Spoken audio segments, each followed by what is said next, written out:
When you're like having 859 out of 900, that's awesome. Excellent. Exactly. So, but at least something that if you apply for, credit, you're not going to be denied. Anything above 700 makes sense.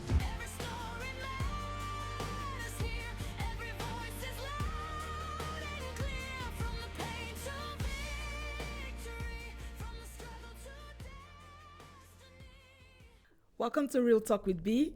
Today's episode, we're going to learn about credit score. And I know it's a big topic, but okay, we're going to break it down. We're going to make it as simple as possible. And so I decided to bring one of my ogas. When you say oga at the top, I'll let him introduce himself. Thank you for me. My name is Samson Avukweju, and most people call me Samtop. I'm into financial services. I'm into project management. And honestly, I'm into many things. I'm all about providing, information that will change people's life, that will add value to them, that will help them grow their money, that will help them save money. And that's something I'm very well known for in Edmonton. I know that. And so thank You're you. Welcome to thank the you show. So much for bringing me to the show. Thank you for coming. I'm so honored. And I know one thing you mentioned, and I want you to also tell our viewers that yes, you are an immigrant here in Canada, but you've also been to other countries. Yeah. Give us an idea. Just so people know this is not just about Canadians. Tell us. I would say I'm very grateful to God. I have the opportunity to have, been to at least about 32 countries in the world. Okay. Yeah. I left Nigeria 2010, got a scholarship to study in Germany and in Hungary. So I have 2 masters from 2 European countries. So I lived in Europe for about 7 years before moving to Canada. Okay. Yeah, so I lived in Budapest, Hungary for 1 year, and I lived in Germany for about 7 years. So I lived there, worked there, I finished my master's there. I used to work for the United Nations in Germany, in Bonn. So I'm bringing in not just the Nigerian experience, but the European experience. Now I moved to Canada since 2018. I've learned a lot. I've seen a lot. When I was in Europe, I thought I've seen it all. When I came to Canada, I'm like, wow, it's a completely different system. But my experience there actually helped me here. A lot of things I've learned over there. Actually, I was able to make good use of those things when I moved here. And because, it's a Western world, they have some similarities, even though they are different in terms of their, the way they are planned and structured, but there's a lot of similarities. So when you have been somewhere, whether the UK, wherever, Germany, if you move here with, like whatever you have learned, there are some transferable skills that you can leverage to help you get ahead. Now, it's also important to connect with people who understand the systems. Because regardless of what you are coming into a new country, you need to understand how things are done there, because there are different opportunities, right? And if you don't understand it, you can't take advantage of those opportunities. Whoa. And this is why it's very important for immigrants to make sure that they surround themselves with people who are doing great things, people who are ambitious, people who can point them, who can mentor them. Because if you don't have those great mentors, you are going to be, end up just, you keep complaining. That's what people say. Canada is this is that, people will give all excuses. But meanwhile, you have a lot of people in this country doing $10 million businesses, $20 million businesses, and then you just keep asking, how are they doing it? And that's why it's important to surround yourself with the right people. I like that. So even though you're well-traveled, you've been so many places, even when you got here, you're able to relate with people. That's something that really helped me. The people I connected with changed my life. Because I can tell you there's some opportunities I didn't know about. Until you got here. Until don't say anything yet. Yeah. I want us to go one step at a time. Okay. First thing first, tell us about credit score and whatever it is that has to do with the credit system in Canada. So Canada, it's a credit system. The whole economic system is built on credit system, right? So it means you want to buy a house, you want to buy a car, your credit score, your credit history plays a huge role in the opportunities you're going to have access to. Yes. Right. Why? Because I'll give you an example. You want to buy a house. A house is, let's say, $600,000. Okay. Do you have $600,000 that you're gonna, Nope. in the bank to purchase the house and outrightly? No. So what happened is you have to go to a lender who's gonna lend you that money, Yes. and then you pay back with interest. And if you look at the old system, that's how it's built. You want to buy a car, even your phone, everything is, and it's not a bad system. Because some people, when you come from Nigeria, you think, oh, everything here is all about credit. And that's why people can have great standard of living here, right? Because you don't need to have to save for 20, 50 years before you can enjoy the good things of life, right? In Nigeria, for example, before you can buy a house, you have to save, and then you keep. But here, within 2-3 years, if you have the right income, you can access that. You can have opportunity to buy the house. You keep enjoying living in a nice house, and then you keep paying it back. Now, a lot of immigrants don't get it. They're like, no, I don't like, credits. Borrowing. I don't like borrowing. Debts. I don't like debts. And it's strange to so many people. And we have to do a lot of education to understand, to break it down for them and let them know, hey, you're coming into a different world, right? This is how it works This here. is how it works here. And if you want to be successful here, you really need to, key into the opportunities and how the system works. Because if you don't, then you're going to miss out. Okay. What's the max credit score, the highest credit score in Canada? Yeah, it depends on the organization. I think there's two major organizations. There's TransUnion, and there's another organization that does the credit score system. It ranges between 800 and 900. Okay. So some organizations use 900, and some use 800. It doesn't matter, right? But that's max. Yeah, that's max. So do people have 800? Is it possible to have 800 over 800? It's technically not possible to have 100 over 100. Right? Okay. But you don't need 100 over 100. Okay. Right. What you need most times, if it's 900, you need something above 700 minimum, right? To say you have good credit. To say you have good. That's good, because there's difference. There's good, there's excellent, there's awesome, right? Okay. When you're having 859 out of 900, that's awesome. Excellent. Exactly, So, but at least something that if you apply for, credit, you're not going to be denied. Anything above 700 makes sense. Okay. Anything above 700. For mortgages, sometimes they will tell you the minimum is 600. So depending on what you're applying for, they usually have a minimum requirement. Like if you have below that, nobody's going to give you anything. And even for some employment, for example, if you want to work in financial industry, you cannot have bad credit. Nobody's going to employ you. Like if I want to work in a bank or insurance industry, they are going to run your credit because wait. They're going to run your personal credit. Yeah, because if you don't know how to manage credit as a finance person, if you have terrible credit, what advice are you going to give to your clients? Wow. Okay. You have to be a good example to your clients. If you are terrible as a person, why should your client trust you? Okay, thank so God your reputation matters. I'm not in that field. Thank God. But I know your credit is great. I know your credit is awesome. Wow, but I didn't know some people actually need good credit to get good, some kind of jobs. Employment, they will run your credit. That's good to know. Even when you want to rent a place, you have to, because if a bad credit is a negative signal. This person. Please hold that terrible. thought. Hold that thought. Okay. So we talked about good and excellent credit. Yeah. What is average and what is bad credit? So anything that is below 600 is terrible. 599. 599 is, you're very close there, but it's not. So as a person, you want to be aiming for minimum of 700. Even that is still, you can do better. But at least if you have anything 700 and above, it's not bad. Now, the better your credit score, the higher your credit score, the lower sometimes the interest you can get. Yes, I've heard that before. Right? Because when you have a very good credit score, it means you're reliable.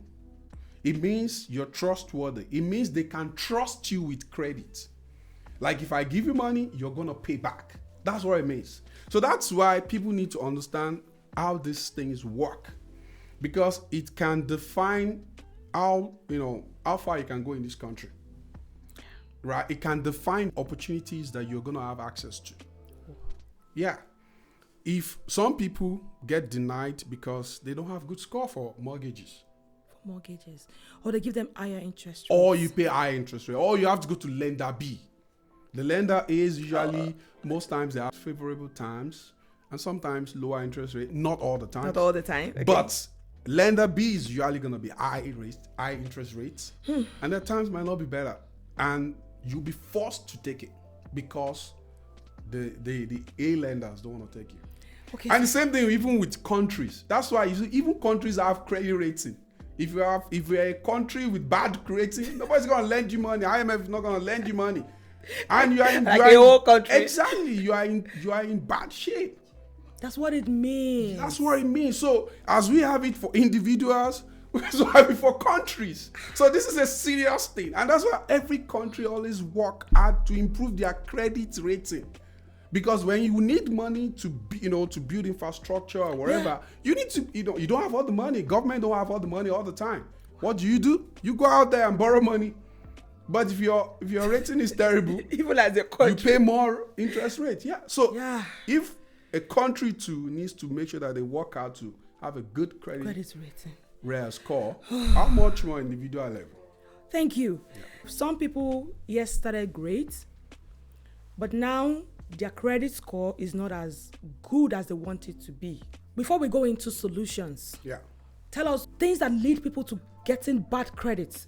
I know some, and I can give examples. And I think one that is very, very common that I notice is people not even being so aware that their spending habits or the use of a credit card. Because when we came to Canada, like as an example, we actually, the first bank we went in, just to open a bank account, we were offered a credit card. Yeah. We were given, I don't want to mention the bank, but a very good bank. And there we're given 1,000 credit card. Yeah. And it's higher now, actually. It's higher now. Up to 3,000 now. For new immigrants. For like just coming into the country. Without any proof of income. Yeah. Wow. Yeah. Then we got, this was 2017. We got 1,000, and then we got the credit card, and they gave my husband one credit card, and that was it. Yeah. The next time I was gonna hear anything about card or score was maybe a year after. Yeah. But I would admit we had very minimal knowledge of how it works, how the calculation goes. But I think that's one way of going into debt or going into bad credit. Shed light on other ways it happens that their credit score just drops. Yeah, so let me just quickly break it down what this whole credit thing means, right? Okay, thank you. So credit is a way, or credit score is a way, financial institutions, lenders, the way they assess how risky you are. It's one way. It's not the only thing. It's not the only way. Yeah, okay. But it's one indicator, it's one thing they look at. Okay. Because it also, shows how reliable you are. Okay. Right? If I entrust this money, I lend you this 300,000, 200,000, are you going to pay back? Okay. Right? Now, why do we have a system like that? We have a system like that because, you want to make some certain purchases. You don't have all the money at once. Yes. Right? Yes. So you have to borrow money. Right? If you borrow money and then you pay back over time. Right? When you borrow money and you pay back regularly, that goes into your what we call your credit history. Okay.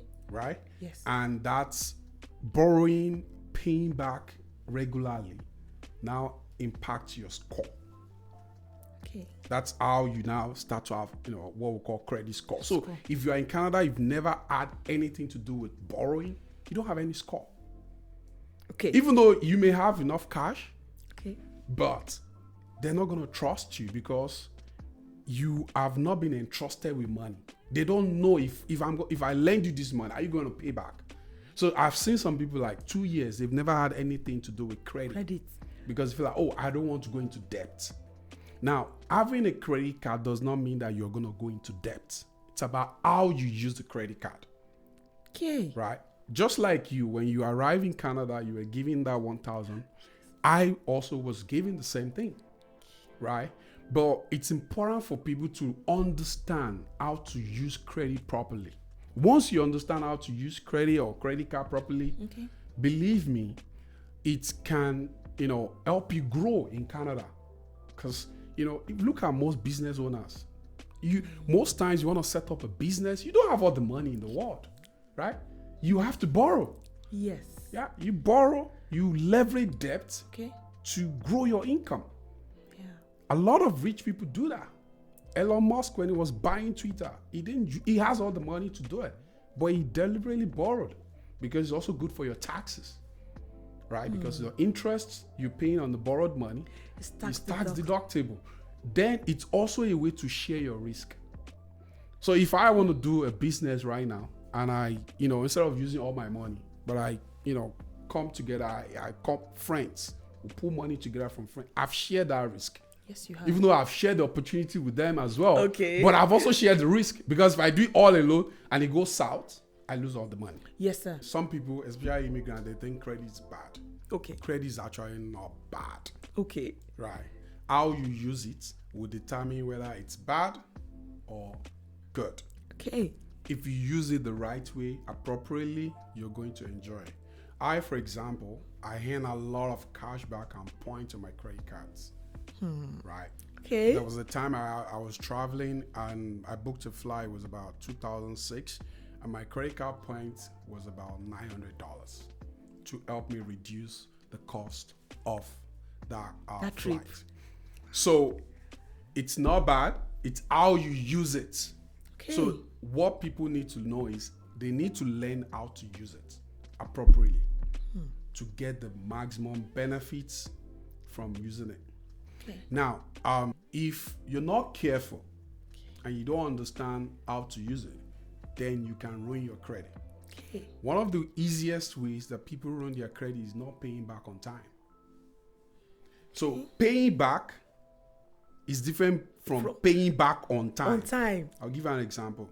If your credit card statement says your statement is due or your balance is due March 11th. March 11th. And Okay. you pay the balance. You pay it on March 13th. Okay. 2 days after it was due. You have paid back, but you are late on paying back. And that's going to go in and hurt your credit score. Okay. Because it's not only about paying back. It's also paying back at the right time. Before March 11th, on or before March 11th, you should have made that payment. That shows you are conscious, you are mindful, you are, you are thoughtful of this thing. It's not that because you are not lapse, like you don't take things seriously. You take it seriously, right? You don't take it with levity. They look at all these things, and you see, I remember you mentioned that when you came to Canada, they gave you a $1,000 credit card. Yes, I was also given. I think mine was $2,000, and I think right now you can go up to $3,000. And it's actually a privilege. It's a great thing that most financial institutions are doing. Why? Because in most cases, before you can access credit or credit card, you need to have a proof of income. You have to show that we're barely 2 weeks, and they gave us. Yes, so that's something they do for new immigrants because you're a new immigrant, you don't have money. So if they ask you or you've not started working, don't let them say you don't have money. Because some people brought in a lot of money from their countries. We're not employed. Yeah, but many people come in, they have to start from the scratch, looking for jobs and all that. So, and you're like, how can I start building my credit record when I don't have a job or I don't have even like a credit card? Credit card is the easiest way to start building a credit record. Score. Record.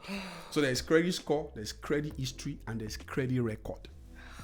Right? Okay. So I know you're getting overwhelmed. Why did I pick this topic? It's my baby, so I love talking about it a lot. Wow. So Keep I do finance. Okay. So yes, I'm happy to talk about this forever. I can talk here like 28 hours if you give me the opportunity to do so. So anyways, most financial institutions now they waive that income requirement for new immigrants, which is great. Okay. Because normally you need a credit card, you need to provide a proof of income. But they're saying you're new to Canada. You don't have a job.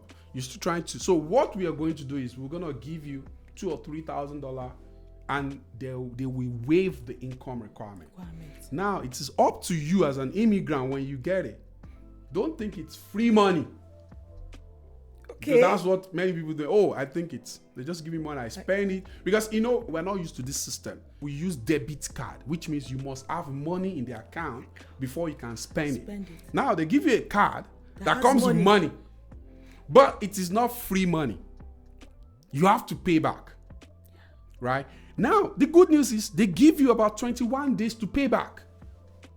So that's why I said it's not bad. If you understand how to use it, it's one of the greatest things that I love about this country. The system. Yeah, about the system. Because they give you 21 days to pay back.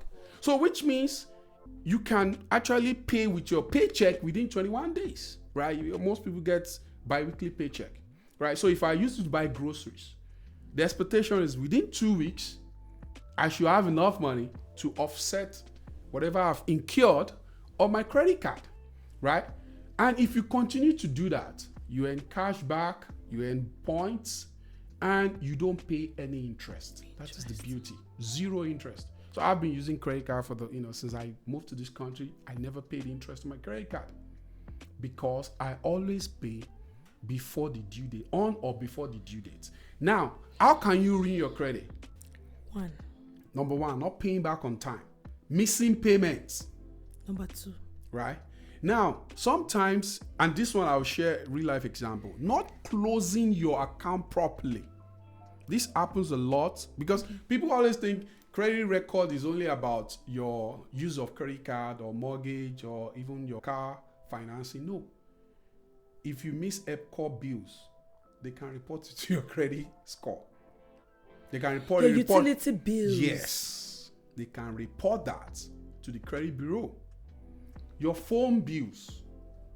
That I've seen a lot of clients that had issues, accessing mortgages because there was one $30 that was not closed from one of their phone provider, network provider. It was not closed properly, and they thought it was closed. Meanwhile, the $30 was sitting there for like 3 years. When they wanted to buy a house, then, when you want to buy a house, so in credit, there's what we call 5 C's of credit. Okay. There's character. Okay. Character has to do with your reputation as a borrower. Are you somebody who's reliable? Will you pay back? It also has to do with, do you have income? Is your income stable? There's a difference between having an income and your income being stable. Because if you do part-time job, that's not considered stable. Stable yet. Right? If you just join a company for 2 months, we can't say that's stable. But if you've been in the company for like 3 years, that's, so there's character, there's collateral. Do you have assets that you can secure? If I'm going to borrow money, maybe mortgage, do I have enough collateral? Do I have a collateral to secure that debt? In case of mortgage, the house you're buying could be the collateral. The collateral itself, okay. Then you have capacity.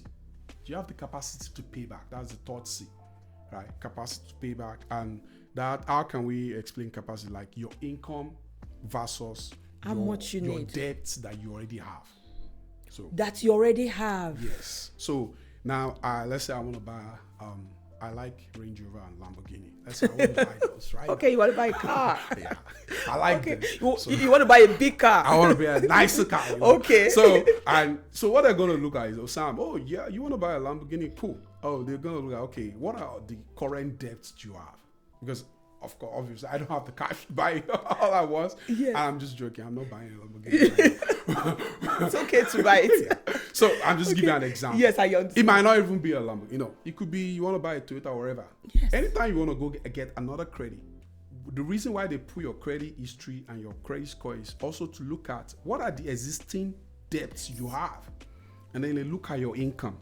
Can your income support the new debts? Because you already have existing. So that's where capacity comes in. Yeah. There's also what we call total debt ratio. Like my income versus my existing debts. Can my income take on new debts? Because you're already overwhelmed, they're not going to give you new debt. I'm going to give a tip. Okay. Normally, people consult me for all this and pay. Please, But I'm going to give you on free Real Talk this. with B. Yes. So, one thing is, line of credit. A lot of people get pre-approved for line of credit. They don't accept it before they get mortgage. Accept it. It's great. Because once you get mortgage, your total debt ratio goes up. And then they want to do their basement. They want to, construct. Then they say they are not approved for line of credit. Yes, because your debt ratio has gone up. So you should have actually gotten the line of credit first before. Because that time you don't have huge debt. So that's capacity for you. That's capacity. It determines, like, are you able to take on more debt? Do you have enough income to service this debt if they add that debt to your existing debt? That's the third C. That's the third C, capacity. Can we just take a break? I don't want to take a break. Oh, please. I'm enjoying the conversation. I want to talk to our viewers. If you haven't subscribed yet to this channel, this is Real Talk with B. Please subscribe, share, like, comment, support us that way.